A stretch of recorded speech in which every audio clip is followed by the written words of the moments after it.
بسم اللہ الرحمن الرحیم۔ محترم ناظرین و سامعین، master on line Quran channel میں آپ کو خوش آمدید کہتا ہوں۔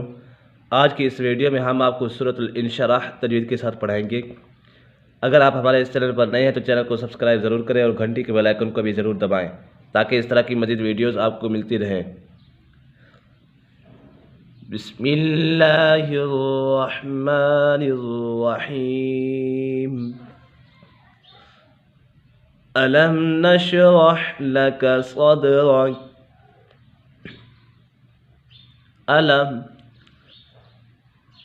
یہاں پر اظہار شفوی ہے۔ میم ساکن کے بعد حرف با اور میم کے علاوہ کوئی بھی حرف آ جائے تو میم ساکن میں اظہار شفوی ہوگا، یعنی غنہ نہیں کریں گے۔ میم ساکن ہے، اس کے بعد نون آ گیا ہے تو یہاں اظہار شفوی ہوگا۔ علم نشرح، را پر ہے، را کے اوپر زبر ہے۔ لَكَ صاد بھی پر ہے کیونکہ صاد حرف مستعلیٰ میں سے ہے۔ لَكَ صدرک، دال کے اوپر قلقلہ ہے، حروف قلقلہ 5 ہے، قاف طا با جیم دال۔ قلقلہ کا معنی جنبش اور حرکت کی ہے۔ ان حروف کو ادا کرتے وقت مخرج میں جنبش ہی ہوتی ہے جس کی وجہ سے آواز لوٹتی ہوئی نکلتی ہے۔ وَوَضَعْنَا عَنْكَ وِزْرَكَ، وَوَضَعْنَا عَنْكَ وِزْرَكَ۔ یہاں پر اکفا کا قاعدہ لگ رہا ہے، نون ساکن یا تنوین کے بعد حروف اکفا میں سے کوئی بھی حرف آ جائے تو اکفا ہوگا، یعنی غنہ کر کے پڑھیں گے، یہاں غنہ ہوگا۔ الذی انقض ظہرک، الذی انقض ظہرک، الذی یہاں پر مد منفصل ہے کیونکہ حروف مدہ کے بعد حمزہ دوسرے کلمے میں ہو تو مد منفصل ہوگا، یعنی اس کو 2 الف کھینچ کر پڑھیں گے۔ مد متصل اور مد منفصل کو 2 الف کھینچ کر پڑھا جاتا ہے۔ انقض ظہرک، یہاں پر بھی اکفا کا قاعدہ لگ رہا ہے کیونکہ نون ساکن یا تنوین کے بعد حرف اکفا میں سے کوئی بھی حرف آ جائے تو اکفا ہوگا، یعنی غنہ کر کے پڑھیں گے۔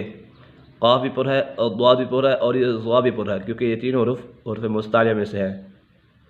وَرَفَعْنَا لَكَ ذِكْرَكَ، وا پر ہے، وَرَفَعْنَا لَكَ ذِكْرَكَ فَإِنَّ مَعَ الْعُسْرِ يُسْرًا، إِنَّ مَعَ الْعُسْرِ يُسْرًا۔ فَإِنَّ، نون مشدد ہے، نون مشدد میں ہمیشہ غنہ ہوتا ہے۔ مع العسر، مع العین، عین کو صاف نکالنا ہے، واضح کر کے پڑھنا ہے۔ فَإِنَّ مَعَ الْعُسْرِ يُسْرًا، إِنَّ، یہاں پر بھی نون مشدد ہے، نون مشدد میں ہمیشہ غنہ ہوتا ہے۔ إِنَّ مَعَ الْعُسْرِ يُسْرًا فَإِذَا فَرَغْتَ فَانصَبْ، فَإِذَا الف مدہ ہے، الف مدہ کو ایک الف یعنی 2 حرکات کے برابر کھینچ کر پڑھیں گے۔ فَرَغْتَ فَانصَبْ، یہاں پر اکفا کا قاعدہ لگ رہا ہے کیونکہ نون ساکن یا تنوین کے بعد حرف اکفا میں سے کوئی بھی حرف آ جائے تو اکفا ہوگا، یعنی غنہ کر کے پڑھیں گے، اور یہ صاد حرف مستعلیٰ میں سے ہے تو اس صاد کو پر کر کے پڑھنا ہے۔ فَانصَبْ، با کے اوپر قلقلہ ہو رہا ہے۔ وَإِلَىٰ رَبِّكَ فَارْغَب، وَإِلَىٰ رَبِّكَ فَارْغَب، با مشدد بھی ہے اور یہ با حرف قلقلہ میں سے بھی ہے تو یہاں جماع کے ساتھ پڑھیں گے۔